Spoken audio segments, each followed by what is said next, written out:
बढ़ते मामलों के बीच कोरोना के खिलाफ लड़ाई में सबसे बड़ा हथियार है वैक्सीनेशन। जी हां, आज वो घड़ी आ गई जिसका पूरे देश को इंतजार था। 18 साल की उम्र से ज्यादा लोगों को 1 मई से वैक्सीनेशन की शुरुआत हो जाएगी और ऐसे में आज से इसके लिए रजिस्ट्रेशन शुरू हो गया है।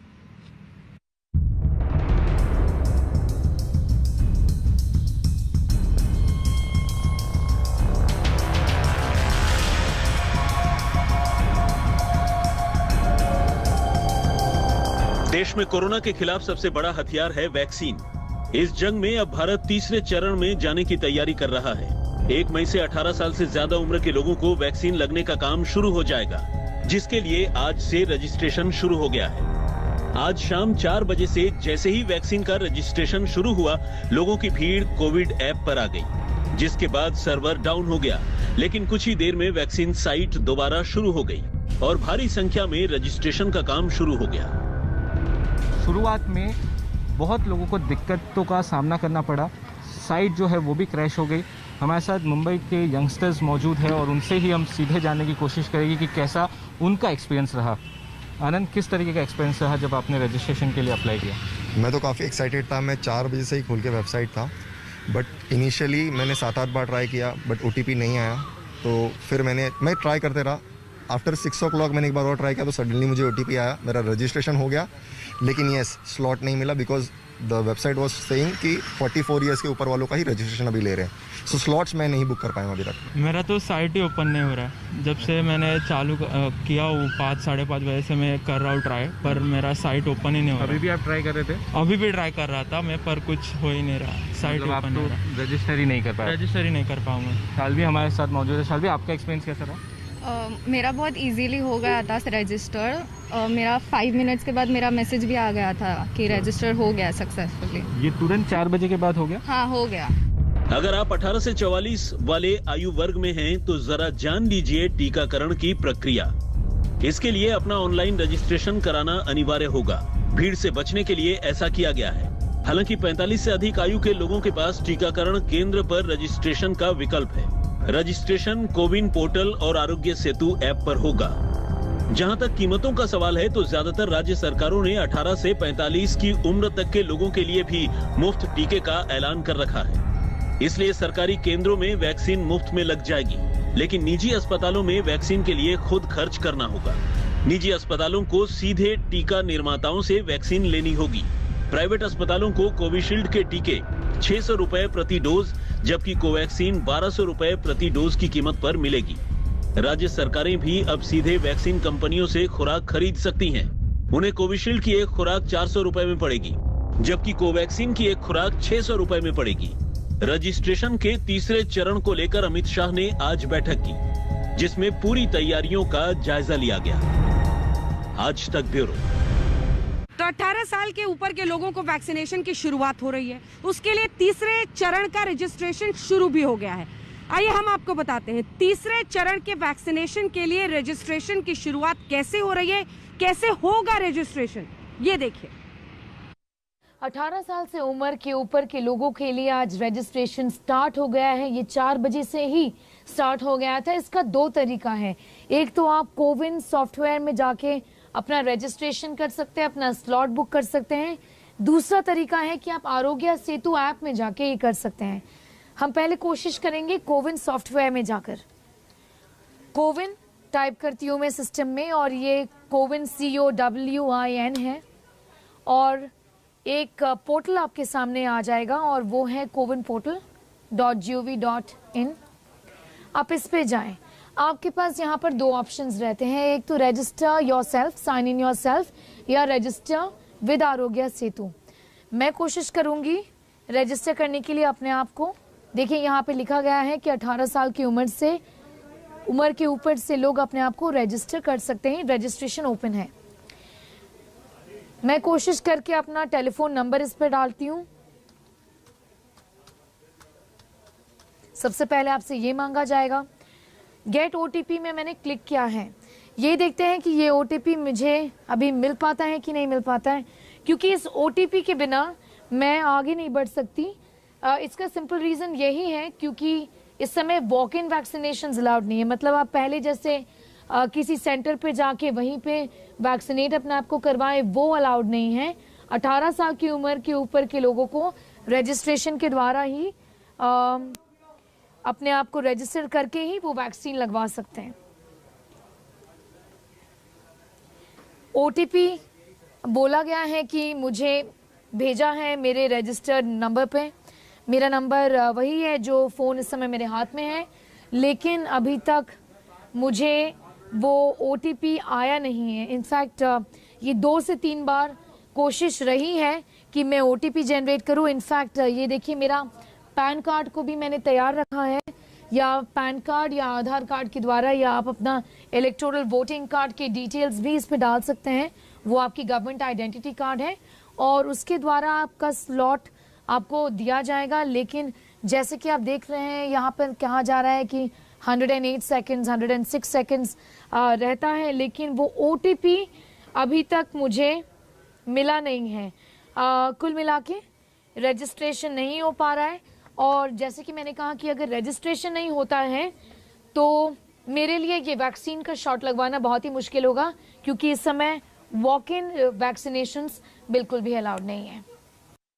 एक तरफ तो ये ऐलान हो गया है कि 1 मई से 18 साल की उम्र से ज्यादा के लोगों को रजिस्ट्रेशन करने के बाद वैक्सीनेशन की शुरुआत हो जाएगी, लेकिन कई ऐसे राज्य हैं जो हाथ खड़े कर रहे हैं। राजस्थान, महाराष्ट्र, इन सब का कहना है कि उनके पास इतनी वैक्सीन है ही नहीं। ऐसे में वो साफ इनकार कर रहे हैं कि 1 मई से ये 18 साल की उम्र से ज्यादा लोगों के वैक्सीनेशन वो शुरू नहीं कर सकते हैं। बड़ी उम्मीद लेकर लोग वैक्सीन लगवाने मुंबई के बांद्रा कुर्ला कॉम्प्लेक्स पहुंचे थे। उनके पास पहले से अपॉइंटमेंट भी था, लेकिन BKC पहुंचते ही जब नजर आया ये बोर्ड तो लोगों के गुस्से का ठिकाना नहीं रहा। इसी जंबो सेंटर कहता है vaccine is out of stock. लोगों को परेशान होना यहाँ पर लाजमी है। लोग पुलिस वालों से, डॉक्टर्स से पूछ रहे हैं आखिर उनको क्या करना है। इस वक्त आप देखिए किस तरीके से यहाँ आम जनता, आम नागरिक पुलिस से पूछ रही है आखिर वैक्सीन क्यों नहीं है और वो करें तो क्या करें। 7 हिल्स में जाके आए हैं, सब कहीं पे भी स्टॉक नहीं है। 7 हिल्स में भी नहीं था। रजिस्ट्रेशन सायन हॉस्पिटल में था, अभी हम वहाँ गए, वो बोलते नहीं है। हमने बोला BKC में पहला डोज लिया, वहाँ जाएं, क्या बोले हाँ वहाँ स्टॉक है। तो हम टैक्सी करके आए अभी यहाँ पर, और अभी यहाँ बोल रहे नहीं, आप नंबर लेके जाइए। मुंबई से ये तस्वीर ऐसे दिन में आई है जिस दिन टीकाकरण के लिए 18 साल से ज्यादा उम्र के लोगों का रजिस्ट्रेशन शुरू हो रहा है। 1 मई से इस आयु वर्ग के लोगों का टीकाकरण शुरू हो जाएगा। सवाल उठता है कि जब 45 साल से ज्यादा उम्र के लोगों के वैक्सीनेशन में इतनी मारामारी मच रही है, तो फिर 1 मई से जब टीके के लिए योग्य लोगों का दायरा बढ़ जाएगा तो क्या स्थिति होगी? क्या राज्य इसके लिए तैयार हैं? ये बयान सुनकर आपको इस सवाल का जवाब मिल जाएगा। 7 करोड़ डोजेज की जरूरत पड़ेगी स्टेट को। तो सीरम इंस्टीट्यूट से हमारे अधिकारियों ने बात की, तो उन लोगों ने कहा कि साहब हमने 3 करोड़ 75 लाख डोज बुक की है। तो जवाब ये मिला था कि भाई 15 मई तक तो हम जो हमारे पास भारत सरकार से पहले से ऑर्डर मिले हुए हैं उनकी आपूर्ति नहीं कर पाएंगे, तो आपको कहां से देंगे। कई राज्यों के मंत्रियों के बयान से संकेत मिल रहा है कि 18 साल से ज्यादा उम्र के लोगों को वैक्सीन देने में वो खुद को असमर्थ पा रहे हैं। महाराष्ट्र के स्वास्थ्य मंत्री राजेश टोपे के मुताबिक राज्य को 12 करोड़ वैक्सीन डोज की जरूरत है। महाराष्ट्र सरकार ने इसके लिए 7,500 करोड़ खर्च करने वाली है, लेकिन किसी भी वैक्सीन कंपनी ने उनकी चिट्ठी का जवाब नहीं दिया है। हमें 12 करोड़ वैक्सीन चाहिए। इसमें हमारा जो एज ग्रुप है, वो एज की जो संख्या है वो 5 करोड़ 71 लाख, इतनी संख्या इसमें आती है। और अगर हर एक को 2 डोज दिया जाए तो 12 करोड़ लोगों को 12 करोड़ डोजेस हमारे को चाहिए। तो उसके लिए क्या शेड्यूल आपका रहेगा और क्या प्राइस रहेगी, यह चिट्ठी हमने हमारी सरकार की तरफ से लिखी है। उसका और कोई जवाब ये दोनों कंपनी से आया नहीं है। उधर कर्नाटक के डिप्टी CM अश्वत्थ नारायण का कहना है कि राज्य सरकार टीकाकरण के लिए तैयार है। 10 दिन पहले ही वैक्सीन का ऑर्डर दिया जा चुका है और जल्द टीका मिल जाना चाहिए। तो वैक्सीनेशन के लिए तैयार हो जाइए, क्योंकि टीका कोरोना से बचाव का सबसे भरोसेमंद तरीके के रूप में सामने आया है। मुंबई से पंकज उपाध्याय के साथ आज तक ब्यूरो। देश में ऑक्सीजन को लेकर कोहराम मचा हुआ है। राज्य दर राज्य आंकड़े और अस्पतालों के बाहर के हालात ये बता रहे हैं कि परिजन ऑक्सीजन की किल्लत का सामना करने के लिए कतारों में लगे हुए हैं, ऑक्सीजन अपनों के लिए मुहैया कराने के लिए। अस्पतालों में घंटों के हिसाब से ऑक्सीजन पहुंच रहा है। सवाल यह है कि ऑक्सीजन की इस किल्लत के लिए जवाबदेही और जिम्मेदारी किसकी है? हाईकोर्ट ने सख्त फटकार लगाई है तमाम सरकारों को। केंद्र सरकार से आज हाईकोर्ट ने यह पूछा है कि आप आखिर दिल्ली को जो 480 मीट्रिक टन ऑक्सीजन चाहिए वो कब से मुहैया कराएंगे? वहीं दूसरी तरफ राज्य सरकार को भी टोका है और दिल्ली सरकार को कहा है कि आपसे हालात आखिर क्यों नहीं संभलते हैं, हमें आप पर भरोसा नहीं है। इधर तीसरी तरफ प्रधानमंत्री नरेंद्र मोदी ने कहा है कि मोदी केयर फंड से अब ऑक्सीजन की आपूर्ति के लिए पैसों का इस्तेमाल होगा। परिवार चाहता है कि वो मरीज अस्पताल से बाहर निकल जाए। मुझे डिस्चार्ज चाहिए, मेरे हस्बैंड का डिस्चार्ज चाहिए बस। हमारा भाई वापस करवा दो। कोई तो होगा, सीनियर बंदा कोई है, उनको बुलाओ, वो जो खड़े। जयपुर के खंडाका अस्पताल में ऑक्सीजन की कमी से बताया जा रहा है कि 5 लोगों की मौत हुई है। कल रात यहाँ पर जमकर हंगामा मचा है और तोड़फोड़ जीएमयू के ठीक सामने है और इनका कहना है कि इनके पास कोई बेड खाली नहीं है। जो मौत का आंकड़ा है वो भी लगातार बढ़ रहा है। कोरोना की रफ्तार में सरकारों के दावे हवा में उड़ रहे हैं। 24 घंटे में नए केस 3,60,000 के पार और करीब 3300 लोगों की मौत हो गई है। यानी हर मिनट 250 लोग कोरोना के देश में शिकार हो रहे हैं और हर मिनट लगभग 2 लोगों की जान जा रही है। दिल्ली में हालात को लेकर कोर्ट की फटकार के बीच कोरोना के मामले 24 घंटे में 24,000 बढ़ गए हैं और 381 लोगों की मौत हो गई है। वहीं महाराष्ट्र में दावों ने भी तोड़ दिया है दम। राज्य में 24 घंटे में 895 लोगों की मौत हो गई है। ऑक्सीजन के लिए तड़पती सांसों के बीच पिछले 8 महीने की नाकामी के बाद अब आनन फानन में ऑक्सीजन मुहैया कराने की कोशिशें आधी अधूरी ही साबित हो रही हैं। अस्पतालों में मरीजों की ऑक्सीजन की कमी से जान जा रही है। अस्पतालों में ऑक्सीजन घंटों के हिसाब से मिल रहा है। रोज की इस लड़ाई के बीच जहां एक तरफ क्रायोजेनिक ऑक्सीजन का इंतजाम हो रहा है, वहीं सरकार दूसरे देशों से ऑक्सीजन कॉन्सेंट्रेटर का इंतजाम कर रही है। सोमवार से ही दिल्ली एयरपोर्ट पर ऑक्सीजन कॉन्सेंट्रेटर के आने की शुरुआत हो गई थी। अमेरिका से 636 ऑक्सीजन कॉन्सेंट्रेटर आ चुके हैं। इंग्लैंड से 95 ऑक्सीजन कॉन्सेंट्रेटर आ चुके हैं और 495 आने वाले हैं। कल आयरलैंड से 700 ऑक्सीजन कॉन्सेंट्रेटर्स आने वाले हैं। हांगकांग से 800, सिंगापुर से 250 ऑक्सीजन कॉन्सेंट्रेटर्स आने वाले हैं। चीन से 800 ऑक्सीजन कॉन्सेंट्रेटर आ चुके हैं। हालांकि सबसे बड़ा ऑर्डर एक चीनी कंपनी को गया है जो 18,000 ऑक्सीजन कॉन्सेंट्रेटर्स भेजेगा। वहीं एक दूसरी चीनी कंपनी को 7,000 ऑक्सीजन कॉन्सेंट्रेटर्स का ऑर्डर मिला है। क्या ऑक्सीजन कॉन्सेंट्रेटर का राज्यों को सही आवंटन हो रहा है? क्या परिस्थितियां मई के महीने में बेहतर होंगी? आज प्रधानमंत्री नरेंद्र मोदी ने air chief marshal RKS Bhadauria से कोविड के खिलाफ लड़ने में एयरफोर्स की तैयारियों का भी जायजा लिया। इधर ऑक्सीजन एक्सप्रेस के जरिए भी राजधानी दिल्ली तक ऑक्सीजन पहुंचाने की कवायद शुरू हो चुकी है। फिर आखिर ये तमाम कोशिशें बेअसर क्यों साबित हो रही हैं? रोजाना कोरोना की बढ़ती रफ्तार ने लोगों का दम निकाल दिया है और अब हर कोशिश नाकाफी ही साबित हो रही है। दिल्ली में अस्पतालों में ऑक्सीजन की भारी किल्लत के बीच हर घंटे लोगों की जान पर बना रही है। मुनीश पांडे के साथ आज तक ब्यूरो। आप देख रहे हैं आज तक, आपके साथ मैं हूं अंजना ओम कश्यप और राजधानी दिल्ली से स्पेशल रिपोर्ट में आपका स्वागत है। जी हां, ऑक्सीजन की किल्लत, अस्पतालों का हाल, हर वक्त जो तस्वीरें आती हैं वो ऐसी हैं कि बेदर्द बीमारी एक तरफ परेशान कर रही है लोगों को, तो अस्पतालों में इलाज की परेशानी है, ऑक्सीजन की किल्लत है, दवाइयों की कमी है और ये दर खत्म होने का नाम नहीं ले रहा। किसी ने कल्पना नहीं की होगी कि राजधानी दिल्ली की ऐसी तस्वीर हो सकती है। एक तरफ ऑक्सीजन की कमी से दम तोड़ते हुए मरीज दिखाई देते हैं, दूसरी तरफ वो परिवार वाले जो हर पल ऑक्सीजन के लिए इधर उधर भाग रहे हैं। आखिर ऑक्सीजन को लेकर ये किल्लत, ये कोहराम, ये जंग क्यों छिड़ी हुई है? ऑक्सीजन की कमी कैसे बनी हुई है राजधानी की सबसे बड़ी परेशानी? आइए आपको दिखाते हैं। अजीब अराजकता फैली है दिल्ली में। किसी को बेड नहीं मिल रहा, किसी को ऑक्सीजन नहीं मिल रहा, किसी को दवाई नहीं मिल रही, किसी को अपना मरीज नहीं मिल रहा। बचा भी है कि नहीं मालूम नहीं। 3 बच्चों के साथ ये महिला सरदार पटेल कोविड सेंटर के बाहर बदहवास है। ये जानने के लिए कि उसके पति जिंदा भी हैं या नहीं। ये पूरा परिवार है और ये परिवार परेशान क्यों है, इसकी वजह अगर आप जानेंगे तो आप भी चौंक जाएंगे। लोग यहाँ दर दर भटक रहे हैं कि उनके मरीज अस्पताल में एडमिट हो जाएं, लेकिन ये पूरा परिवार चाहता है कि वो मरीज अस्पताल से बाहर निकल जाए। Sir please. आपके पति हैं प्रशांत, क्या हुआ? सर उनको थोड़ा सांस लेने में प्रॉब्लम हुई थी, तो बेड्स कहीं नहीं मिल रहे थे। यहाँ बेड्स मिला तो ठीक है, हमने यहाँ करा दिया। उसके बाद से उनकी कोई भी जानकारी नहीं है, हमें ना बात करवाई गई, ना कोई इन्फॉर्मेशन, ना कुछ। सर मैं कल भी पूरा यहाँ बैठी रही, इन्होंने कहा ठीक है बात करवाएंगे हम, मैं इसी बेस पे घर गई। रात को वो एक मैडम का नंबर मिला, कोई भी उस नंबर से इन्होंने बात नहीं कराई, कोई भी बात नहीं कराई। सर मुझे डिस्चार्ज करा दीजिए मेरे हस्बैंड का, ऐसा ना हो कुछ ही अंदर गलत कर दे मेरे हस्बैंड के साथ। सर प्लीज, मेरे तीनों बच्चे सर, हमारे पास तो सर मकान नहीं है, हम रेंट पे हैं सर, सिर्फ कमाने वाले वही। फिर या तो फिर हमें मार दीजिए सर, बस हमारी पूरी फैमिली सर यहाँ खड़ी है, हमें मार दीजिए।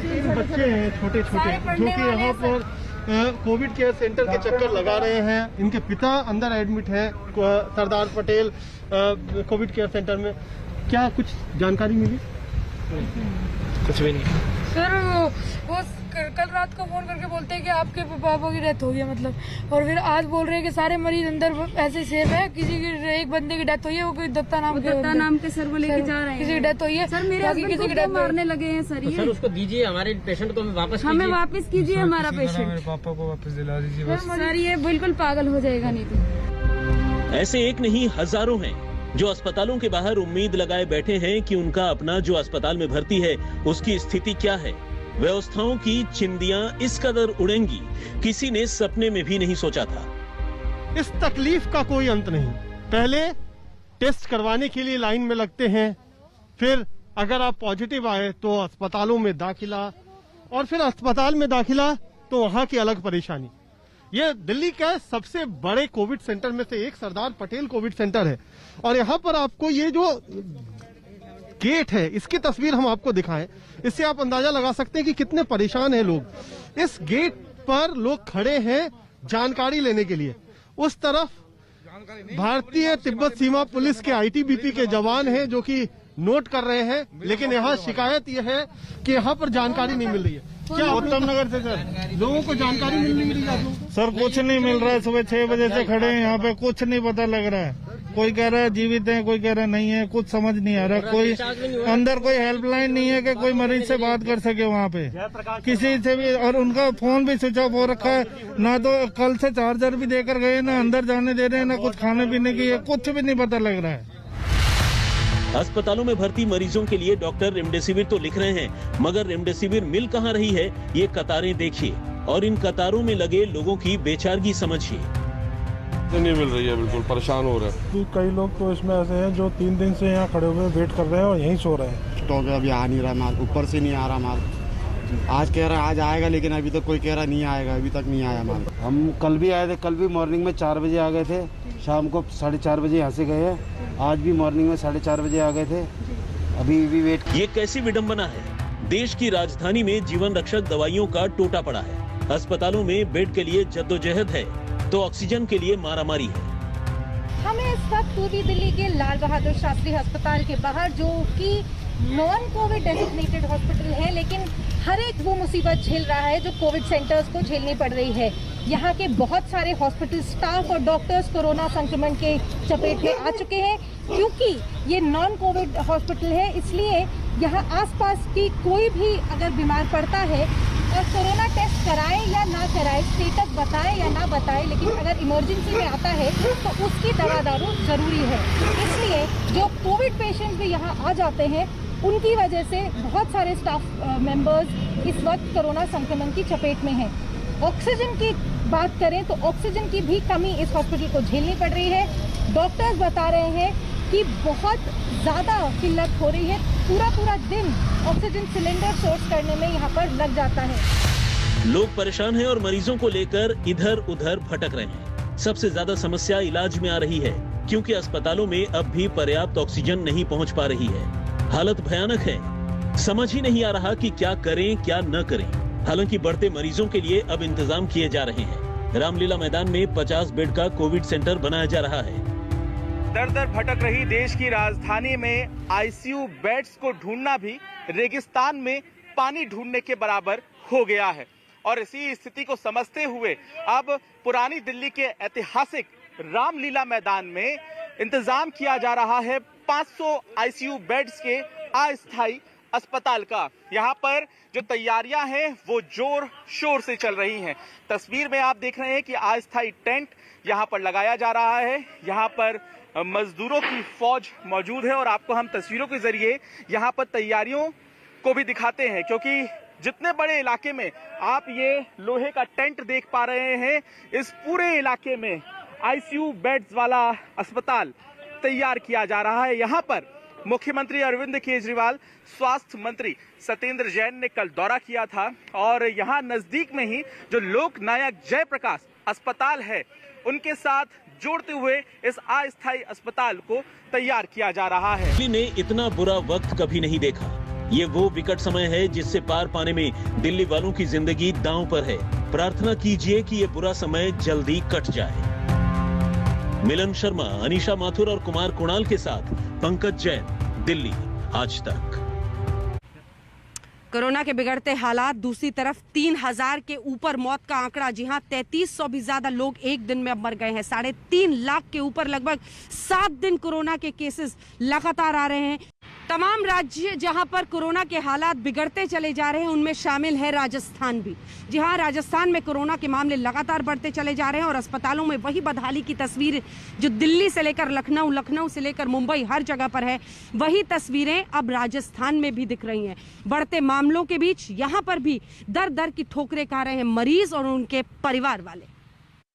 पीबीएम कोविड सेंटर के हालात है, रात को 45 मिनट एक साथ ऑक्सीजन सप्लाई रोक दी जाती है। पीबीएम हॉस्पिटल के हालात बहुत विकेट होते जा रहे हैं। ऑक्सीजन लगभग अभी आधा घंटा से नहीं है और ये ऑक्सीजन लेवल है जो बहुत नीचे टूट गया है। ये आधा घंटा से देखो इनका ऑक्सीजन लेवल है, ये जो 23 पे आ गया है। ये 95 पर मेंटेन करना चाहिए, जो 23 पर। राजस्थान के बीकानेर का पीबीएम अस्पताल एक ऐसा अस्पताल जो दावा करता है कि उसके यहाँ ऑक्सीजन की कोई कमी नहीं है, लेकिन इस अस्पताल में अपनों का इलाज करवाने वाले ऐसा नहीं मानते और ऑक्सीजन की कमी से मौत का दावा कर रहे हैं। ये पीबीएम हॉस्पिटल कोविड सेंटर में ऑक्सीजन सप्लाई 30 मिनट रुकने की वजह से इन सीरियस मरीजों की मौत हो गई है और ये इनके परिजन है जो बिलक रहे हैं। ऑक्सीजन खत्म होने के कारण डॉक्टरों की लापरवाही, पापा जी की मौत हो गई। ये रात को रोज का काम है। ये बोतल उतारने तक नहीं आ रही, ये जो ड्रिप लगी होती है वो उतारने तक नहीं आ रही है। इतनी लापरवाही इन लोगों की बोल रहे हैं कि हम बाद में उतार लगे रहते हैं, ये फोन पे लगे रहते हैं। अभी तक डेथ हुए को 10 मिनट हो गए, अभी तक सीनियर डॉक्टर नहीं पहुंचा यहाँ।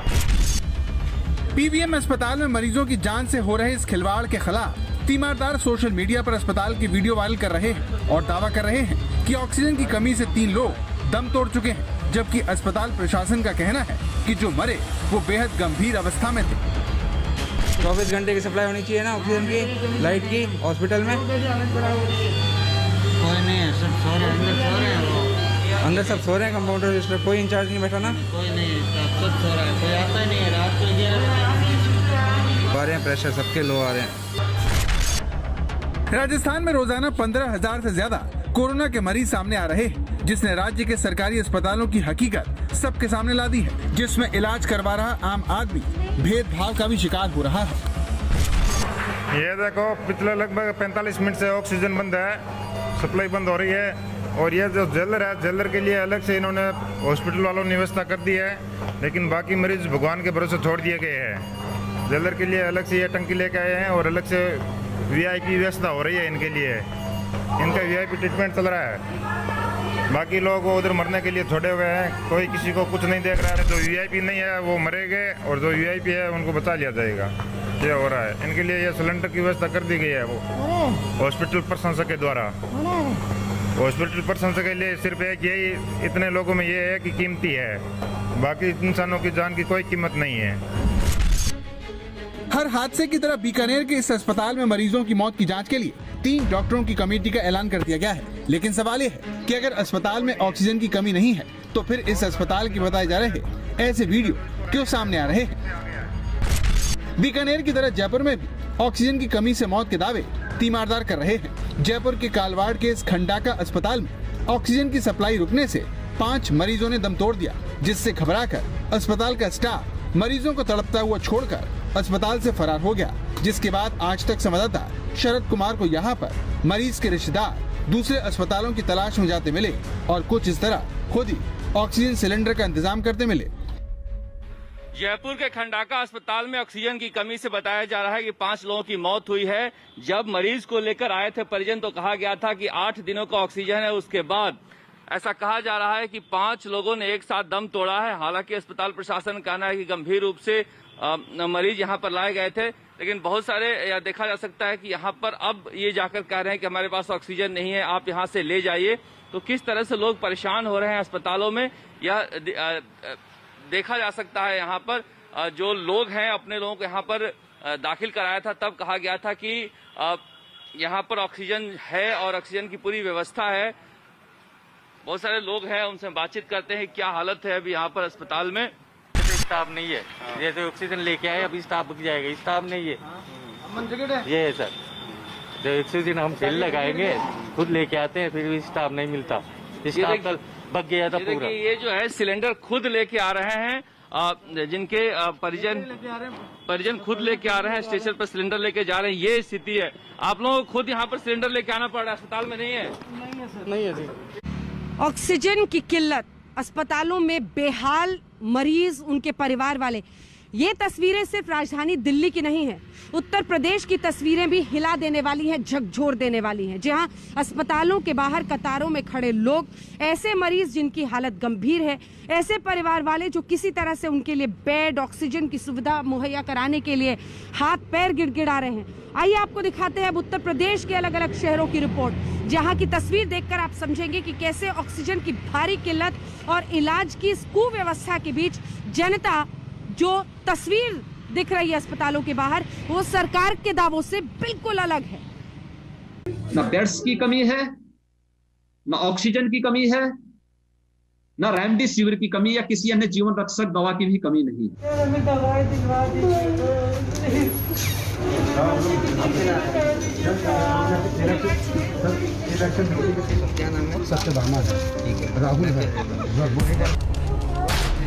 पता नहीं कि किस सूबे, किस शहर और किस अस्पताल की बात कर रहे हैं उत्तर प्रदेश के मुख्यमंत्री योगी आदित्यनाथ, मगर हम आपको जो दिखा रहे हैं उत्तर प्रदेश के सबसे चमकते दमकते शहर नोएडा की तस्वीरें हैं। सीएमओ के सामने एक महिला गिड़गिड़ा रही है और सीएमओ उसे झिड़क रहे हैं।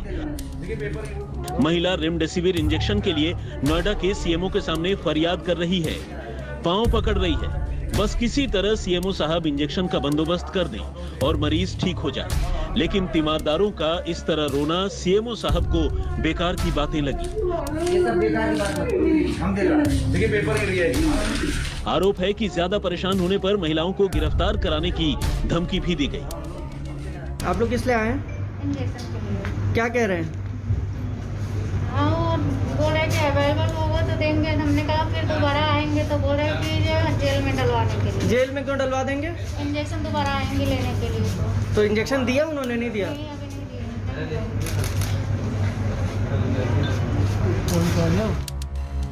इसी नोएडा की दूसरी तस्वीर देखिए, जब कई घंटे के इंतजार के बाद भी तीमारदार को मरीज के लिए रेमडेसिविर नहीं मिली तो ये शख्स रो पड़ा।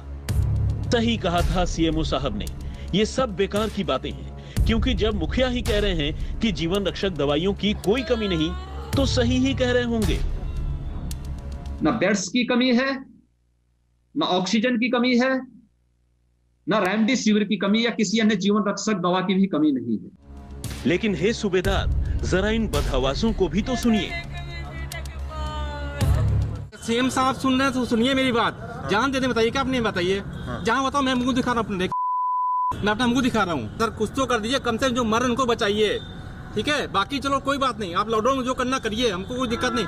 मर रहे मेरे बाप, मेरे उनको तो बचा लीजिए कम से कम, नहीं तो हम अपनी जान दे दें, बताइए जाकर के। आगे भी सुनिए, क्योंकि चेहरे बदलते हैं, दर्द की दास्तानें नहीं बदलती। सुनिए सीएम साहब। मेरी माँ चली गई 3 दिन पहले, लेकिन मैं खड़ा हूँ सामने, अभी कल उनका 10वां मैं करके आ रहा हूँ घर से, हैं तभी मैं दौड़ रहा हूँ कि मेरे बाप बच जाए कोई तरीके से। जिस वक्त लोग शोक मनाते हैं, दुर्भाग्य देखिए, एक बेटे को अस्पतालों में व्यवस्था से लड़ना पड़ रहा है। फादर को मैं कहीं से भर्ती कराइए मास्क लगा लीजिए सुरक्षा के लिए। सर मैं परेशान चुका, सुबह दौड़ बताइए, मैं कहाँ तक मरूँ बताइए। अस्पताल में क्या कहते हैं? कहीं कुछ सही नहीं चल रहा है सर, जब हर जगह मना कर रहे हैं। कम से कम बेड तो दिए मेरे फादर, कम से कम 7 ऑक्सीजन तो मिले पॉजिटिव। ऑक्सीजन उनका कुछ नहीं सर, 74 से नीचे है। बताइए घर पे मैं ट्रीटमेंट कर रहे हैं, कहाँ सीएम साहब तो कह रहे हैं सब जगह खाली है बेड। कहाँ देखिए मैं हर जगह दौड़, मैं खड़ा हूँ सामने ना, बताएं कौन बता रहा है। मैं बलरामपुर दौड़ चुका हूँ, ठीक है, KGM से भाग के मैं चला रहा हूँ, बताइए यहाँ नहीं है कुछ नहीं सर, बताइए कहाँ चले बताइए आप। ये हाल लखनऊ के किंग जॉर्ज मेडिकल यूनिवर्सिटी का है, जहां आज तक की टीम को अस्पताल के बाहर एम्बुलेंस में इस तरह बेड के लिए लोग इंतजार करते मिले। मरीज तो मरीज, उनका इलाज करने वाले भी सिस्टम का शिकार हैं। इतना जान लीजिए कि जो भी डिपेंडेंसी है वो सिर्फ लोअर स्टाफ के ऊपर है। JRs है, SRs है, ये लोग टोटली काम कर रहे हैं। क्या काम करते हैं भैया? वार्ड बॉय का काम करते हैं। तो आप ही लोगों से सारा काम कराया जाता है? भैया सब कुछ करवाया जाता है हम लोगों से। तो बड़े डॉक्टर क्यों नहीं करते? यहाँ तक कि हमारे जो सीनियर डॉक्टर वो तो यहाँ कह देते हैं कि अगर आप पॉजिटिव हो गए तब भी आपको ड्यूटी करना है। हाँ, SpO2 आपका चेक किया जाता है। हाँ, कि आप पॉजिटिव हैं, जब तक जिंदगी है चलते रहो, मर जाओगे तो कोई मतलब नहीं। मतलब आपको इलाज भी नहीं जाता है? कुछ नहीं, हम लोग अगर पॉजिटिव कोई स्टाफ आता है तो उससे भी ड्यूटी करवाया जाता है जबरदस्ती। यूपी में हेल्थ सिस्टम का बुरा हाल हो चुका है, ये खुद सत्ताधारी पार्टी बीजेपी के सांसद भी मानने लगे हैं। लखनऊ के मोहनलालगंज से सांसद कौशल किशोर और मंत्री सुनील भराला के बाद मेरठ से सांसद राजेंद्र अग्रवाल ने भी सीएम योगी को चिट्ठी भेजी है। चिट्ठी में मेरठ में फौरन ऑक्सीजन की समुचित सप्लाई भिजवाने को कहा गया है। चिट्ठी में राजेंद्र अग्रवाल ने कहा है कि मेरठ के सभी सरकारी और निजी अस्पताल ऑक्सीजन की किल्लत का सामना कर रहे हैं। पर चश्मा था, आपको सूचित किया जाता है कि अस्पताल में ऑक्सीजन की कमी हो जाने और सरकार की तरफ से ऑक्सीजन की उपलब्धता न होने के कारण हम कोविड के नए मरीजों को भर्ती करने में असक्षम हैं। मरीजों की असुविधा के लिए हमें खेद है। कोरोना का तेज संक्रमण यूपी वालों के लिए लगातार मुश्किलों का सबब बना हुआ है। इसे रोकने के लिए ही लगातार सुविधाओं को बढ़ाया जा रहा है। इसमें लखनऊ में DRDO का ये अस्थायी अस्पताल भी शामिल है। लखनऊ के इस अवध शिल्प ग्राम में बनाया जा रहा 500 बेड का DRDO का अस्पताल अब अपने आखिरी दौर में है और 30 तारीख इसकी डेट रखी गई है जब से यह अस्पताल शुरू होगा। 500 बेड का यह अस्पताल कोविड अस्पताल होने जा रहा है, मेकशिफ्ट हॉस्पिटल है, लेकिन इस पूरे अस्पताल को लगभग तैयार कर लिया गया है। ये वो बड़े हॉल होंगे जिसमें बेड्स लगेंगे, यहां तक कि बेड आ चुका है और आप देख सकते हैं कि इस तरीके की बेड की तैयारी है। ये सब डिटैचेबल हैं और बहुत जल्दी इसे तैयार कर लिया जा सकता है। कोरोना से जंग जीतना है तो सिस्टम के ढीले कल पुर्जों को कसना होगा, सिस्टम को चौकस बनाना होगा। ये बड़ी जंग है, इसे जीतने के लिए कोशिशें भी बड़ी होनी चाहिए। नोएडा से भूपेंद्र चौधरी के साथ शिवेंद्र श्रीवास्तव और कुमार अभिषेक, लखनऊ, आज तक। नमस्कार, मैं हूं अंजना ओम कश्यप। हमें उम्मीद है ये वीडियो आपको पसंद आया होगा। लेटेस्ट खबरों के लिए यूं ही देखते रहिए आज तक और इस वीडियो के पसंद आने पर लाइक, शेयर एंड सब्सक्राइब करना ना भूलें।